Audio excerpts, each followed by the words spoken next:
Good morning, everyone. Thank you so much for joining us today. We really appreciate it. I'm thrilled to have my guest here, LaFarris Risby with Loving Arms Enterprises. She's going to be amazing. Thank you for being here. Thank you for inviting me. Of course, of course. Let me give you a little background here. So Purse Power, of course, is working to help women use their massive purchasing power to drive positive change. We believe that if women who make 80% of all purchasing decisions would choose to buy from the companies that actively promote women, and we would do that in mass, and if we could create a funding stream for battered women's shelters in the process, that we could shatter glass ceilings and change lives. So that's what Purse Power is trying to do. And for those of you who join us on a weekly basis, you know that we're trying to connect you with each other, connect you with national leaders. And we've got a very, very impressive guest today. This is going to be a terrific show.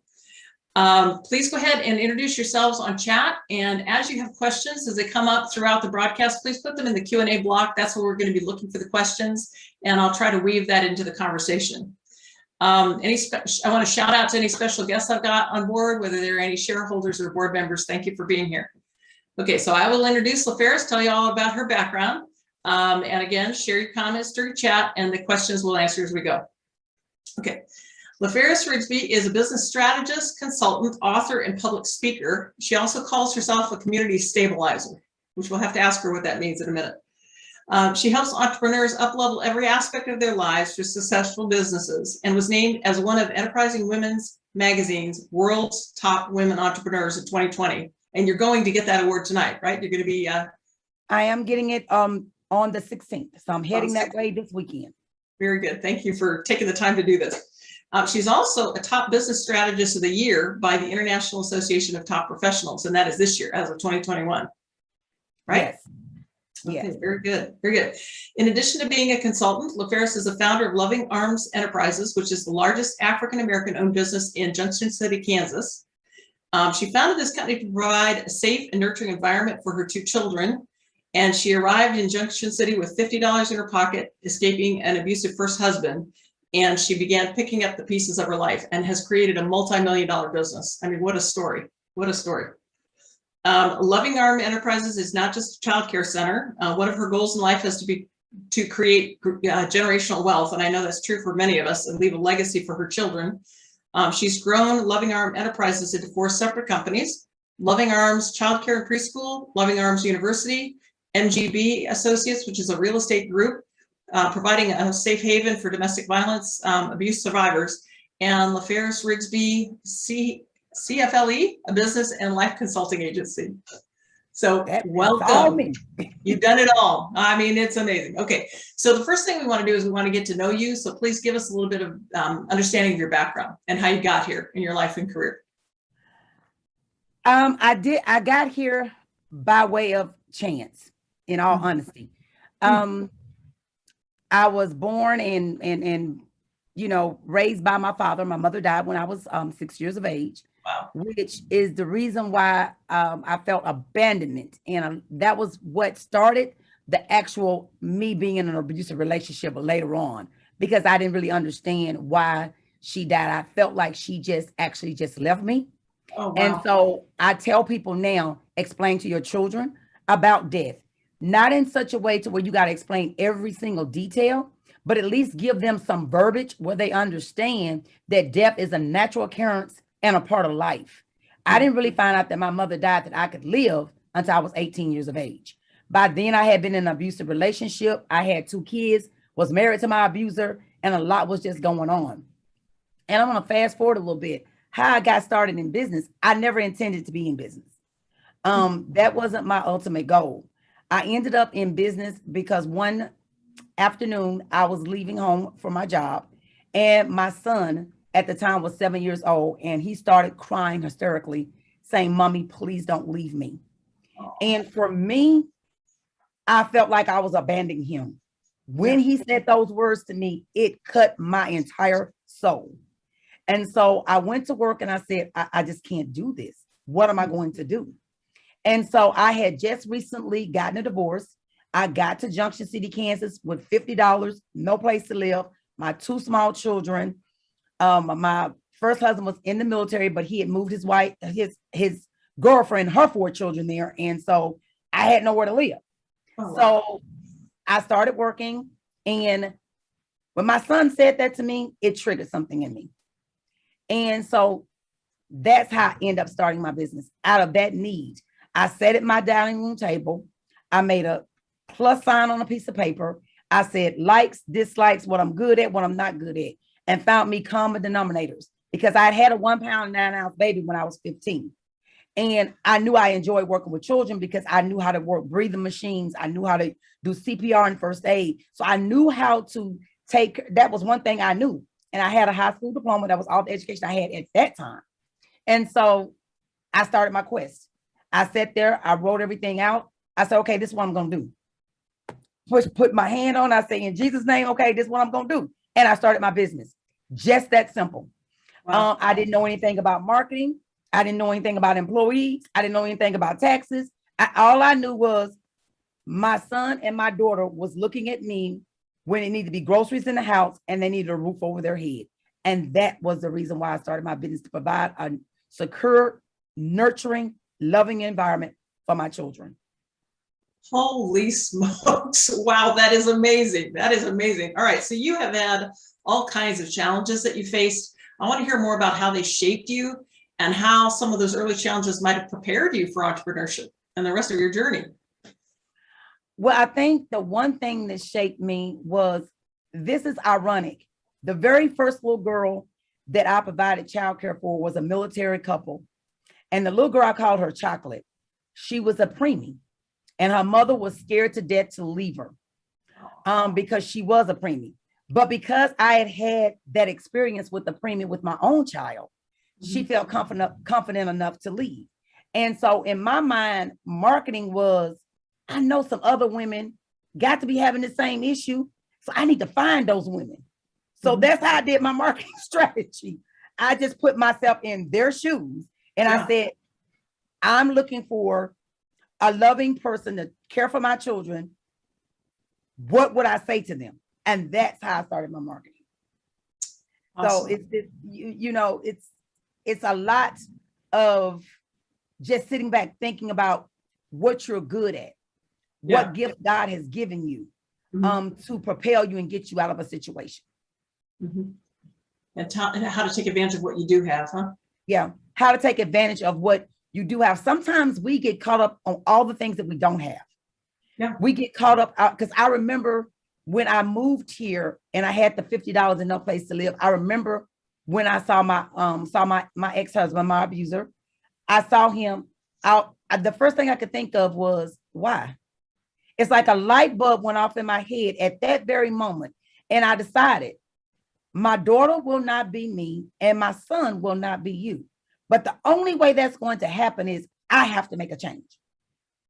I'm in control of my own destiny. And as I grew and I learned more, I am in control of my own destiny. One of the things I tell people now is, one of my quotes from my book says, the decisions you make today will ultimately affect your tomorrow. Wrong or right, good or bad, you affect other people in every situation that you find yourself in. You're affecting someone else. It's not just about you. I love that quote. I'm going to put that up on my wall, I think. Let's see here. So have we got, okay, we got people saying hi to each other. Also, guys, if you have questions, go ahead and put them in the Q&A block. Okay, so I wanted to ask you, could you give us the trajectory of your business? So it's grown to this business where you've got 4 different enterprises, I guess, under the holding company. Tell us about all that. How'd you grow that? Okay, so when I started in-home. I started an in-home childcare facility. I started with registered childcare center because I didn't have the qualifications to become licensed.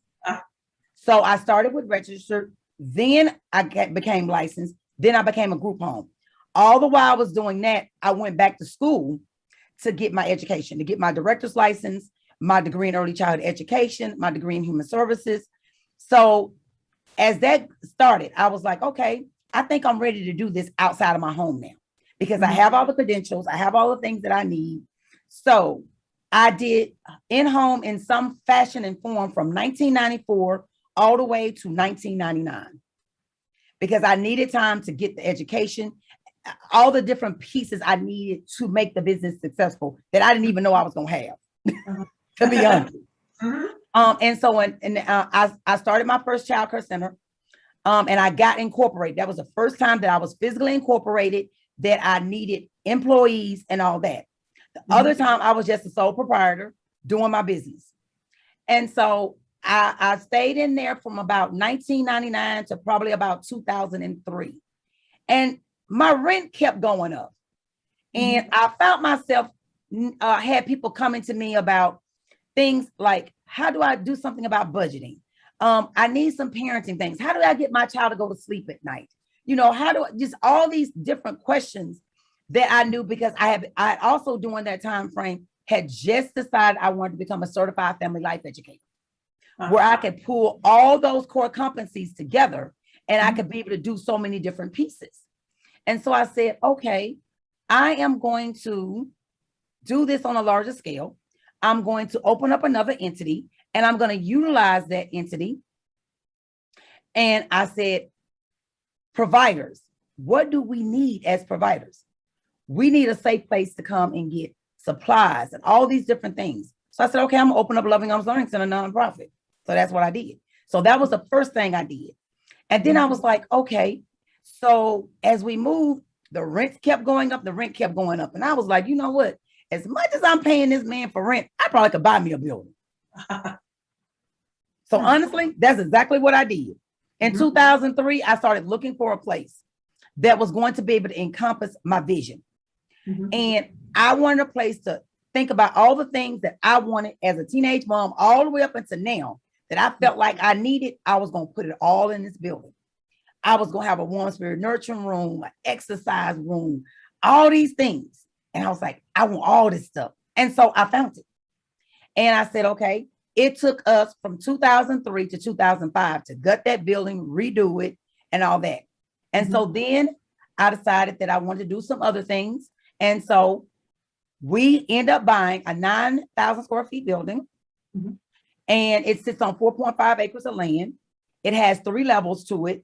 And so I went in and started doing the things I wanted to do. And as I continued to grow, I somehow had prayed that I wanted my children to work with me. I wanted them to be a part of the organization because I wanted to be a legacy and generational wealth. I wanted to be able to teach them the things I had learned. And so my daughter was more easier to receive than my son. But from day one, they didn't have a choice to work in the business. From the very time I opened the doors, whether you was cleaning the bathrooms or you was creating art or you was whatever, you were going to be part of the business. Because I knew that they wanted to go to college. Okay, you want to go to college, it ain't going to come free. So you're going to have to help with some of these different pieces. So as they grew, my daughter ended up graduating from K-State, getting her degree. And now she's actually our education consultant. She builds all of our curriculum. She builds everybody else's curriculum that comes into our fold that wants to work with us or want us to help them start their own childcare center. She builds a curriculum around them, and it's actually their curriculum with their logos and all those things on it. So it becomes their information, because that was the one thing I didn't want to take away your dream to try to force you to do my dream. So if you was a childcare provider and you was Little Apple and you wanted to stay Little Apple and you don't want to become Loving Arms, but you wanted to be able to connect and use all the material, that's fine. Because I want each individual person that God has given a vision to, I want you to be able to do your own vision, your own dream, and call it your own. But you may need just that help and that assistance in some things that you may not be creative in writing contracts. You may not be able to write business policies, but you might be the best thing doing arts and crafts or making lesson plans.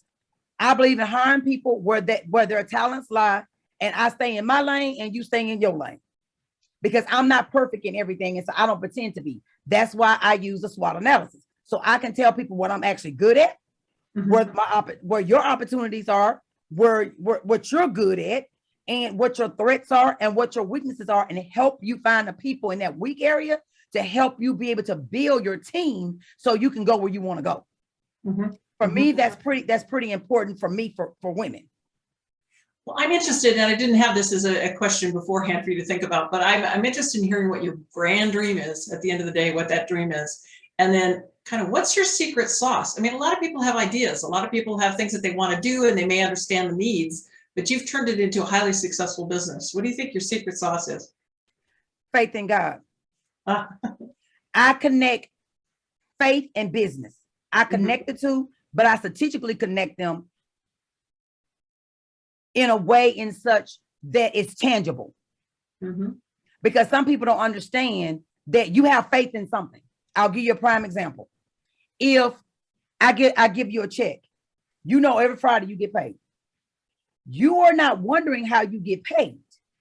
You go to the ATM and you expecting that money to be there when you put your card in there. That's faith, because you believe in somebody done paid you. So you got faith in something, whether it's faith in whatever God you serve. It could be the same God or a different God, but you have faith in something. So I put the faith and the business component together and learn how to build that and build your family. Because for me, family is everything. There's no point in making money if you ain't got nobody to share it with. You missing out on your Friday night dates with your husband because you got a business thing going on over here, but then your husband divorced you. How fun is it? You were so caught up in business, you don't forgot your husband went on about his business. So there's no fun. There's no fun in it if you don't have a journey to go along with it with somebody else. That means your team. That means your family. That means your external team. All these people make up the world of business, and they all are part of your journey. Yes, they are. Yes, they are. So and what you is are the part of picture? their journey. Yeah. So what is the big picture, long-term vision for you? Where are you trying to go?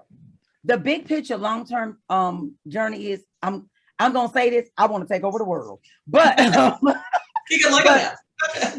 One of the things is I want to provide services to women that find themselves in abusive situations, whether they're men or women that find themselves in abusive situations and they're trying to get out of it.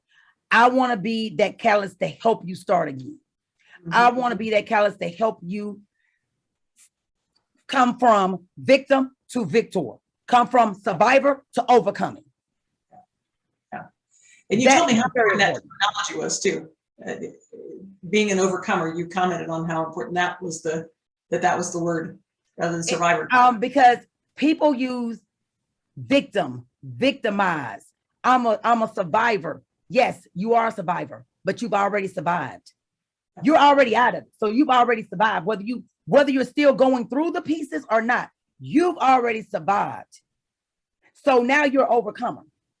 And every time somebody say you're a domestic violence survivor, I see it as, okay, you're still saying I'm surviving. I'm now thriving. I'm overcoming. I may not understand the way that you said, and you may not mean it in that context. And so I tell people, I went from being a victim to victor. I went from being a domestic survivor to an overcomer. So when people bring me in to speak now, I say, yeah, I'm right here with you. I was a victim, but now I'm an overcomer. And every person in this room with me is an overcomer. Yeah, very good. Yes. And Jane is commenting from survivor to thriver and overcomer. All right. So I want to hear more about what you think is going on in this country around childcare. I mean, it's been, the coronavirus has really messed with our whole childcare system and with mothers and with parents. Where is all of this going? In my thought pattern, it's a prime opportunity like never before to reshape America at the way they look at childcare. Childcare is not babysitting. It's actually getting children ready for early childhood education, for your K through 5. If we don't do it at birth till you get to kindergarten, you struggle in kindergarten. So we, as early childhood educators, we're not babysitters. We're early child educators, preparing your children to be successful in the future. And what we need to look at is it's two-pronged. We got providers that in childcare centers that have not even gone back since COVID, can't afford to, because it's one, the stress level is high level. You're trying to manage your level plus the staff members plus the parents' level of stress, because now parents are so worried day in and day out. Mhm. The providers are worried about making sure that the facility is meeting all the standards, making sure everybody comes in with a mask, making sure that we make sure that all the cleaning protocol is in place, all those things, because we're concerned too, because we don't want to take anything home to our children. But on the flip side, financially, it's a hardship on the providers and the parents. And we keep talking about the $15. I am all for it. But please, people need to understand, in the political arena, whether it's local or a state or it's national, that childcare is a workforce issue. You will never get moms to go back to work and go back to work at a full-time capacity if they have no safe place to take their children that they trust, can rely on, and their children be educated for the next level of them growing up. So the $15 sounds great, but I'm gonna roll it to you like this, Donald. I got once, I'll say Jackie works for me. I gotta pay her $15 an hour too. Okay, so when I pay her $15 an hour, childcare fees gonna go up. Yeah. Because I gotta be able to pay her $15 an hour. So on the same token over here, this mom now, Sally, she's getting $15 an hour, but she really ain't getting $15 an hour because she's spending now on, she got to pay more in childcare. So we've got to come to a medium where we either got to figure out a way for childcare to be subsidized through corporations or through the government in order to be able to meet that need. And this is not something I'm just saying we need to make happen just through the Biden administration. Great idea, but it's got to go past that. Yeah.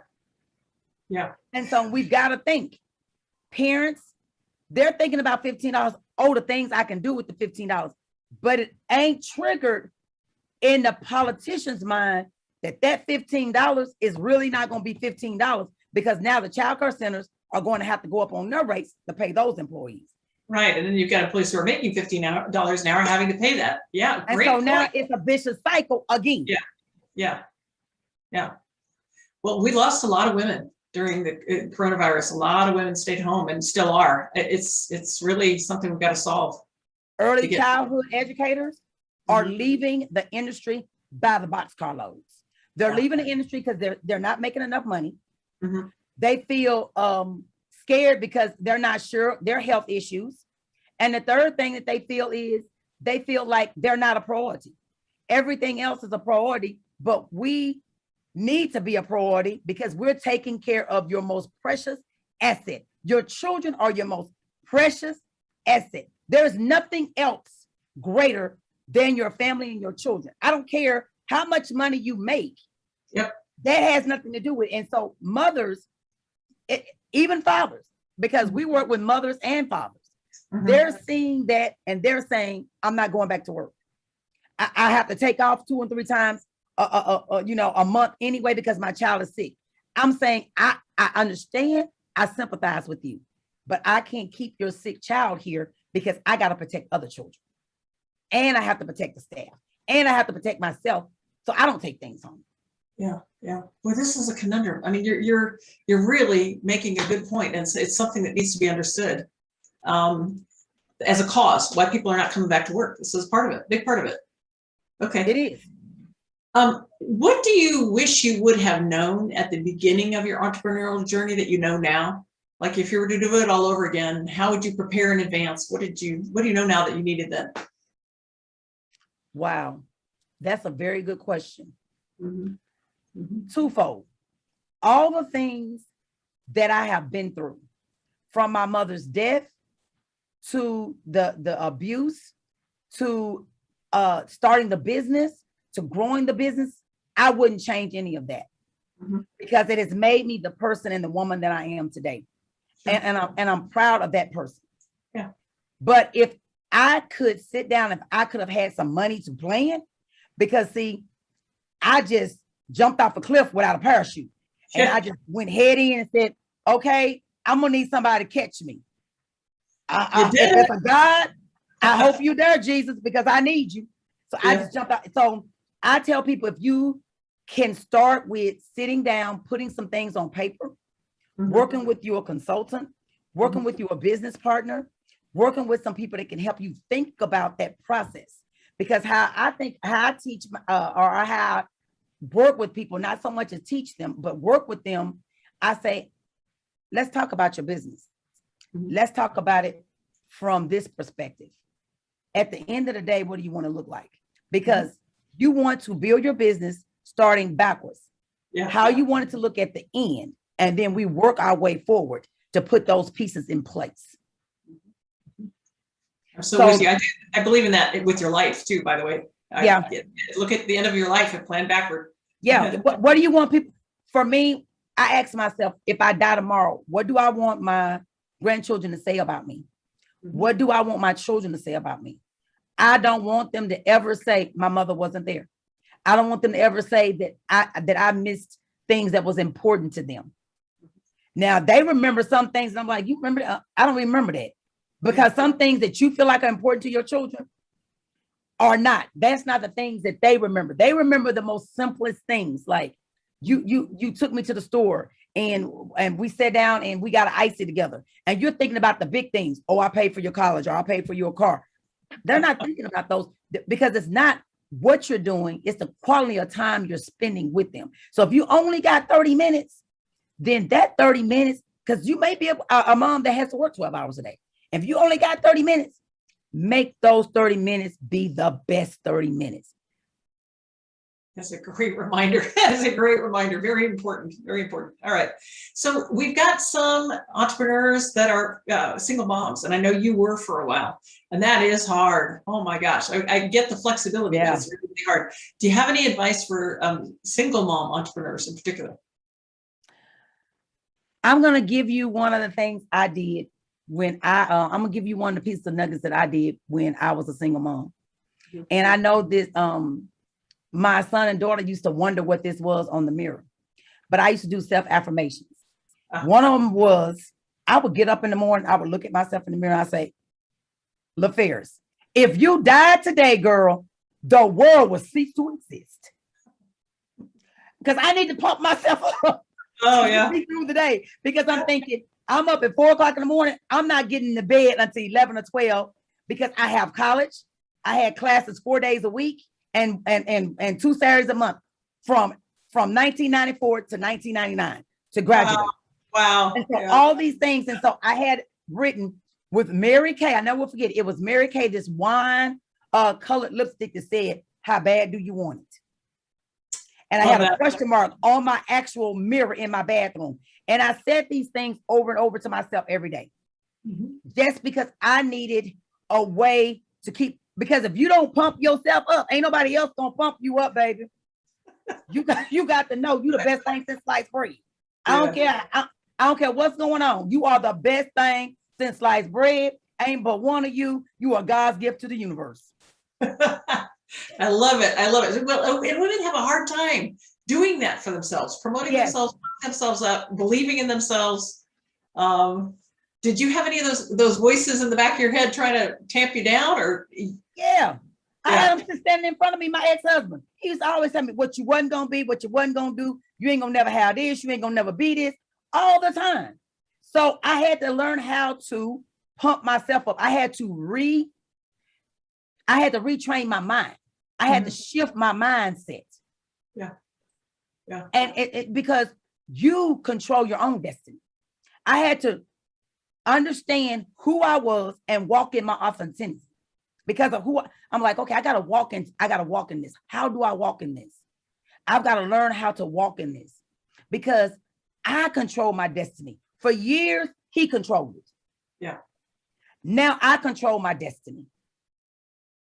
So I got to learn how to walk in that destiny, and I got to take a hold of it on the days that I'm crying, on the days I don't feel good, on the days I'm sleepy and tired, on the days my kids are screaming and hollering, on the days my mama, my cousin, my brother, and my uncle, they all need help doing something.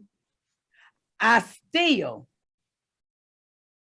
got to do that because you are so many people, women are so many people in one day. You wear at least 10 hats a day. Sit down and count them. You wear at least that many a day from the time you wake up to the time you go to bed. Sit down and count it out. Ask yourself, how many hats do I really wear? My brother called me today about a problem. My mama need this. My daddy need this. Both of my kids need this. The business need this. The employees need this. Oh, don't forget, you promised that you was going to church and do this. Don't forget that you got a meeting over here with the chamber center. Don't forget your girlfriend called you tonight. She got something she need to talk to you about. Come on. Yeah. Do I gotta keep going? You're exhausting me. That's about 10 things right there that we got to do every day. Yeah. Goodness. All right. Well, a lot of our audience is coaches and consultants and people like that. And I know you wrote a book called Dare to Dream. Congratulations on doing that. And given everything else going on in your life, how on earth did you get a book written? And what's it about? That book honestly took me from 2015 to 2019 to write. Reason being is because some of the book did not happen until 2019. Huh. But I remember God telling me one time, even death won't hold you back. And I said, okay. Didn't quite understand what he meant until I got to writing the last couple of chapters and the reflection. Then I understood exactly what he was telling me. Huh. So I started and people ask me, well, why did you write a book? For me, it was a healing process. For me, not only was it a healing process, but it was to get my thoughts on paper and to make me, think about some other things that needed to be thought about. I needed to be able to heal. I wanted to heal from my past to grow into my future. Yeah. So that honestly was the reason why I wrote the book, because I needed that. I needed that. And I needed to also, it was things that as I started going into consulting and working with other people, it was things that I still needed to be healed from in order to help them heal. Because you notice as a consultant and as a community stabilizer or as somebody that's in a leadership position, you attract a certain kind of people. It's like something written across your forehead that says, oh, I'm an abuse survivor. I'm an overcomer. Those people gravitate to you. It's like they can see it on your forehead. It's like a big mark that says, come talk to me. So you need to be healed in order to help them heal, because sometimes they haven't healed fully. And they need that. They need you to, you can't heal for them, but you can certainly hold their hand through that process. So when you wrote the book, it was more of helping yourself heal, helping yourself think. Do you think that's a way that other people can approach writing a book as well? Or do you have any other recommendations around that? It was, for me, that book was to help me heal and to help me process. But I also put inside that book tips and tricks that I use to start my business. So as I start moving forward, doing the next book, it may be something else. It may be a different part of my journey. So what you do when you're writing your book, this is what I did. And it works for some people and some people don't, but I'm gonna give this nugget anyway. If it worked for you, it does. If it doesn't, it doesn't. But what I did was I didn't try to timeline it. I just put everything out. I got everything out of my head. And then you go back and put it in order. Because first, this is what I did first. I actually had named my book. But that's at the end of the day, that's not what my book was named. When I first originally started writing this book, it was called No More Tears. That's what it was called. At the end of the book, God told me, you have no more tears. You're daring to dream. Yay. Yes. So I love that title. I started out writing it as No More Tears because I was getting all this stuff out of me. But at the end, I was daring to dream. Yeah. God, it's impressive. All right. So let's see here. Rachel is asking, where can people get a copy of your book? LaFarris.com. And that's the website that they can go to. And right now we have free shipping. So if they go on and they purchase it within the next 72 hours, this group will get free shipping. Okay. And they'll get it signed personally by me if they make sure they put their name and information. I'll sign it, but I need to make sure that I have your name of either you or the person you're buying the book for. Because sometimes people buy books and it's not for you. It's for somebody else. So make sure you let me know that in the memo. Okay, perfect. And refer to the call so that you know it came from here. Yes, refer to the call, because the one thing I always do is when I write messages in my book, I pray over that message. Oh, because nice. I don't know who that message is going to be for. I think a lot of people could use this message. There's a lot of people out there. I know 1 out of 4 women or something is impacted by domestic violence. So yeah, a lot of people need it. And 1 out of 7 men. Wow. And people don't realize that men are in an abusive relationship and they don't say anything. Women don't say anything either, but men really, because that macho thing they got going on, they really don't say anything. Yeah, gosh, I really want us to all to heal from this stuff. Yes. All right, so guys, I want you to put your questions, please, in the Q&A block. Let's see here. While they're doing that, do you have any projections about where we're going as a country, given everything that's gone on, given the women not returning to the workplace, given, just the changes that you see? Can you read the tea leaves? What do you think's coming? To be honest, the one thing I think is coming is we've got to get a handle on this shipping. Everybody's trying to come back at one time, so it's creating a lot. It's creating a lot of calamity. Mm-hmm. So we've got to start thinking in terms of the next move. What's going to happen to families and children? What's going to happen to this economy if people don't go back to work? I know. It's almost an all out war about getting a shot. It's almost a civil war. I'm against you and you against me. No, we're still Americans. Yeah. We're still in this together. Yeah. Whether am I my brother's keeper? Yes. I'll tell people I did get the shot. Mm-hmm. The only reason why I got it is because my husband has had cancer. My brother has had cancer. My sister just had cancer last year and I had to be with her for 12 weeks. So I didn't want to put their lives in danger. Absolutely. And I work with children every day. So I got to think about the lives of them and their families. Right. It for me, it wasn't a political stance. Mm-hmm. If that's what you believe, and I'm not going to change you for it. But don't get mad at me because I don't believe what you believe. Yeah, we can coincide on this universe together and not believe the same thing. We're all unique. And that's what makes us so special, is because we don't think like each other. Yeah. But don't hate me because I didn't believe what you believed. Right. No, I'm with you. I try to say that to my kids all the time. I've raised my kids so that they can push back and they can question me. And when they do, and we have 2 different opinions, I go, okay, so we think differently. We've come to different conclusions. I love you, but we can think different things. We don't have to agree. And you're not going to make me think what you want me to think. Yeah. I have a mind of my own. Yeah. I know. Especially when people are calling each other names or putting each other down. I don't know how on earth you can convince anybody like that. But you can't. You got to learn. And I think part of it is we've got to also learn what inclusion, racism, and all that stuff actually means.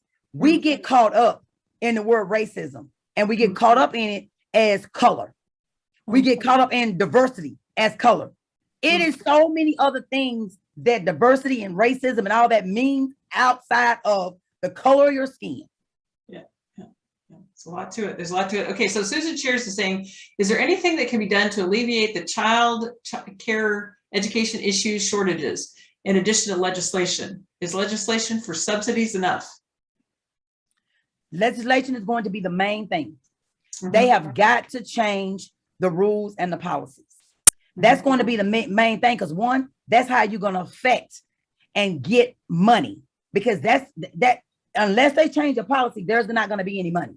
So they've got to change the policies in order to be effectively changing the child care system.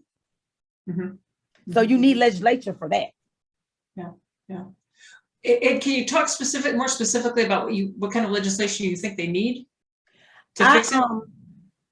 I'm loving the universal pre-K. I'm loving all that. I'm loving the early childhood programs that Biden is trying to put together through his administration. Mm-hmm. But I do have questions and concerns, because we as providers, we need to be around that table. Yeah. So you can hear what obstacles that we're having. Yeah. We as parents need to be around that table. So I tell everybody, start at your local level. Talk to your mayors, your city councilmen, your state senators, your congressmen. We need to be in their face when they make these promises and say, "Oh, I'm gonna do this. I'm gonna hold you to it because I'm coming to your office."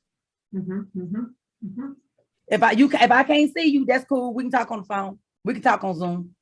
Yeah. Well, your point's well taken. Is you need all of those views represented to come up with a good solution. Yeah. Because now we don't need to just throw money at it.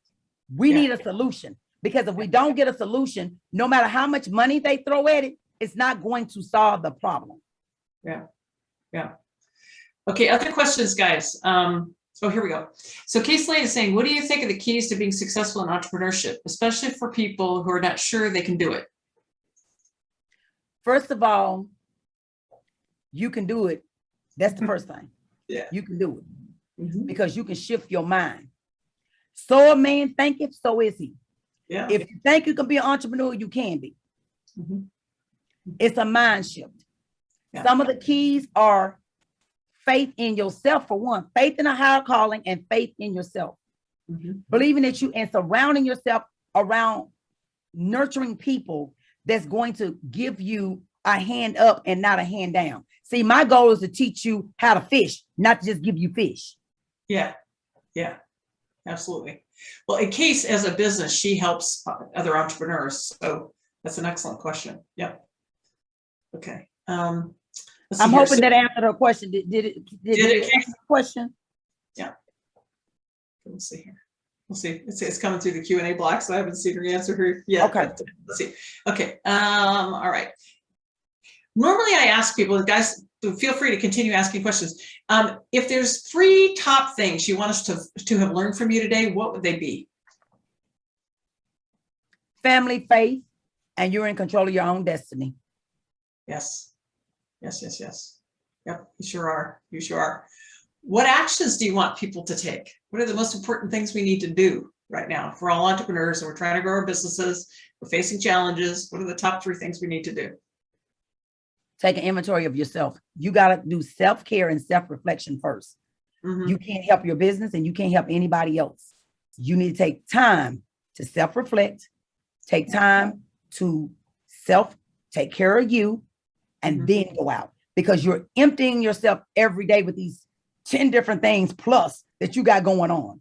Yeah. So you got to self-care daily.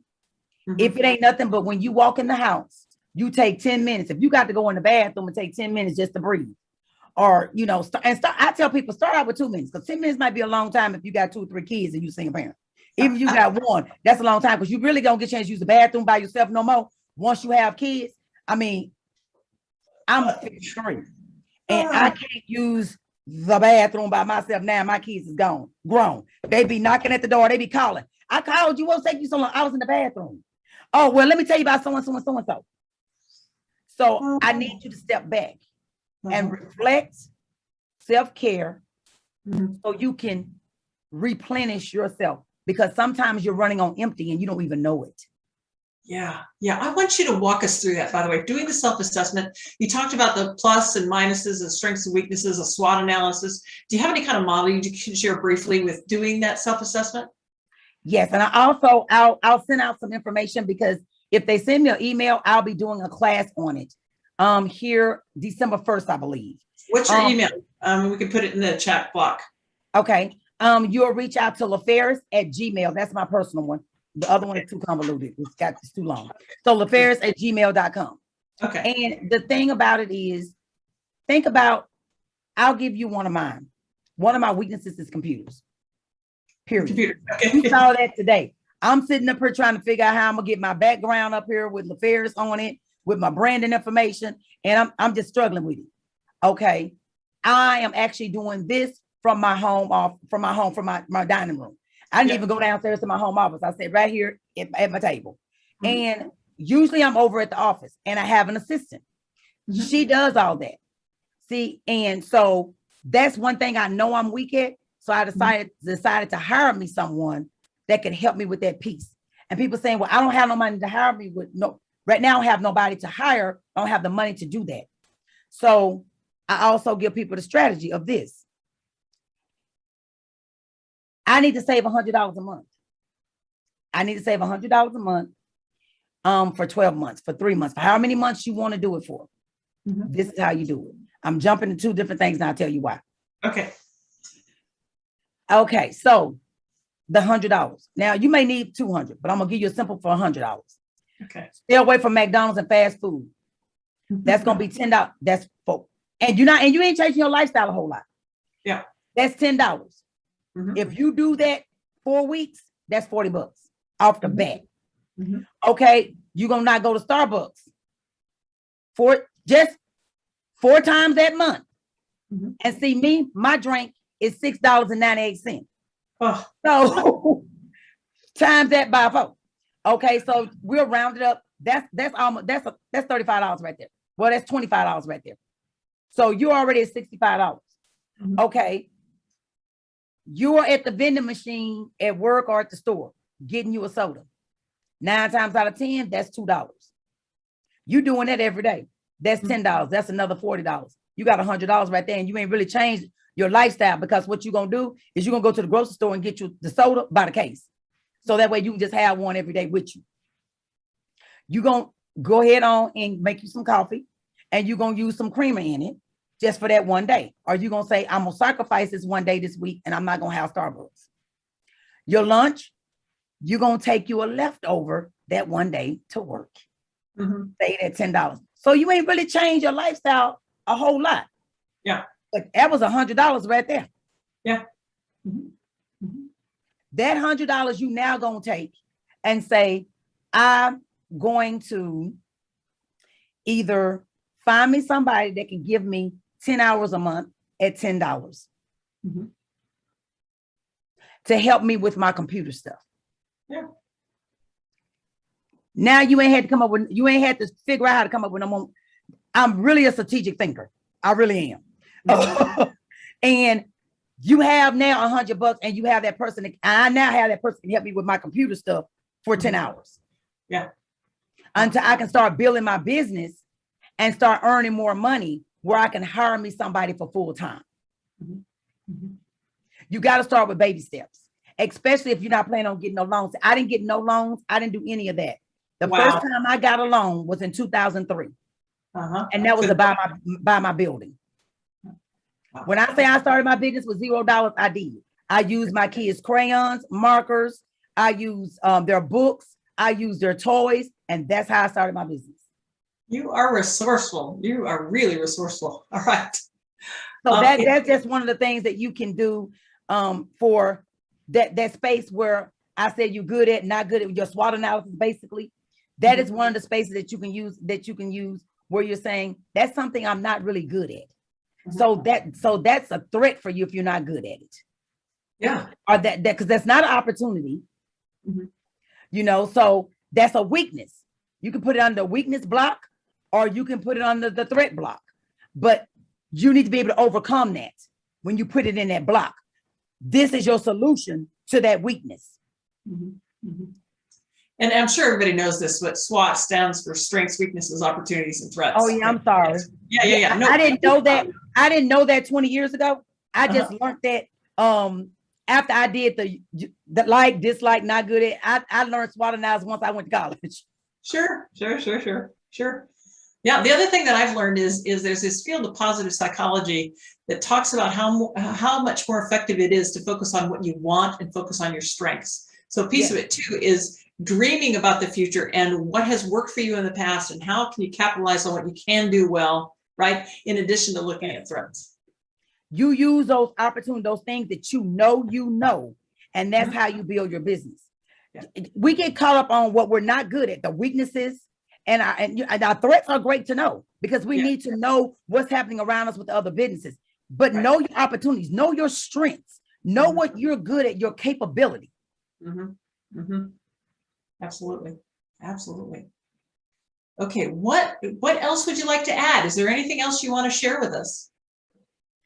Well, I'm super excited about some things I've done.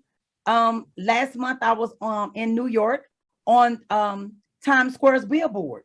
Woo. And I was so excited about that because I said to myself, not that I've arrived, but to come from nowhere to live with $50 to now you're actually with your picture on Times Square. Wow. As an abuse overcomer. Yeah. This is what you're telling other women and men that they can do too. Yeah. Yeah. You're an inspiration. Yep. Congrats. That's amazing. That is amazing. So Anything that was else? one of the things I was super excited about that has, happened recently. Yeah. Yeah. All right. So you've given us your email address, and people can order the book. Is there anything else you want to tell us? So I know you're trying to connect with some of the folks in the Biden administration. You're trying to help have some conversations about childcare. I have no idea if anybody on the call has any connections, but why don't you talk about that too? One of the things that I want to make sure that I do is, I love working with children and families. Mm-hmm. I think that they're our most precious resource. And we've got to figure out a way right now because this virus has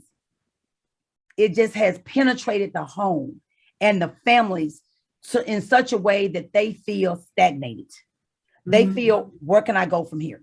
Mm-hmm. Mm-hmm. And we need to have tools in place in our toolbox as consultants, as leaders in our community to help them understand you have places you can go. You have things and people who are willing to help you overcome this situation. Mm-hmm. And so with the childcare, I want to make sure that I try my darndest to be a part of the solution and not the problem. By getting in and talking, I was a parent that needed childcare. Mm-hmm. I was one of those parents. I'm also a provider that provides those services. Mm-hmm. So I'm seeing it on twofold. And so I want them to understand that if we don't make this a workforce issue and we don't get behind it, where are our children going to be 10 years from now? Yeah. Where are they going to be? This generation, I don't want lost. Yeah. My grandchildren are a part of this generation. Mm-hmm. So where do they go? What are the needs? What are the needs of the family? It's not the same it was 3 years ago. No. What your business was doing 3 years ago, it's not doing now. During the pandemic, I literally pivoted. Mm-hmm. And that's how the university got pulled into play. Because I need to pick. We shut down from March all the way to June. And I still needed to pay staff members. Staff still needed to get their rent, their light, their water, their gas paid. Mm-hmm. They needed all those things to happen for them. Mm-hmm. So at this point, we got to think, what can we do as consultants, as people in the political arena, as local leaders in our own, what can we do to help families? So one thing I've learned is that if you go and if you get the favor to go and speak to the people that can make the changes, take all those voices with you. Mm-hmm. I'm going to take all my childcare voices with me, all my parents' voices with me, so I can say, this is what we need. Yeah. This is some solutions I see. Mm-hmm. Can you help us with this? Mm-hmm. And if so, how? What are the tangible things you're going to do to help us solve this problem? I don't want a bunch of lip service. Well, I'm looking forward to it, and hopefully we can connect you with some folks in our network that can be helpful to you. Okay. All right. Any final words? And then I'll just tell them what's coming up. If you want to be able to connect with me, I am on all social media outlets, LinkedIn, Instagram, Facebook, and all of them use LaFarris Risby. I was blessed enough to get my name. Very good. Very good. So please reach out to me if you need some consulting, if you need, if you know of people that need my expertise as a speaker, please don't hesitate to reach out. I find you very, very inspirational. I really do. I'm so happy that you came on the show, and I deeply appreciate you being here. Thank you so much for having me. This has been an amazing, amazing time this morning. Good, good, fantastic. All right, everybody, I just want to let you know what's coming up. We've got our networking session because Thanksgiving's coming up. We're moving it up a week. So next week is networking, and you can meet women from across the U.S. On December 3rd, Jeremy Solomons is coming, and he's going to be talking to us. He's a coach and a business leader who's going to talk about the perspective of a male activist for women. And then we'll talk about, hopefully Nan McCain will make it on December 10th. She's going to be talking about gold in the golden years. So I hope you all go to pursepower.com. You can see all of our prior webinars. We've all got them posted on Let's Share the Journey. We have some amazing people, just like LaFarris, that come with us every week. And please remember to buy from women-owned and women-led businesses. You can find them on our website. Download the Google Chrome extension, and it will show you who they are when you shop online. Any final words of wisdom? Please remember that the decisions you make today will ultimately affect your tomorrow. Right or wrong, good or bad, everything that you're doing, you're affecting someone else. Thank you for having me today. Love it. Thank you. All right. And everybody, Purse Power, remember, Purse Power, we have it. Let's use it. Okay. See you next Friday. Thanks, everyone. Take care.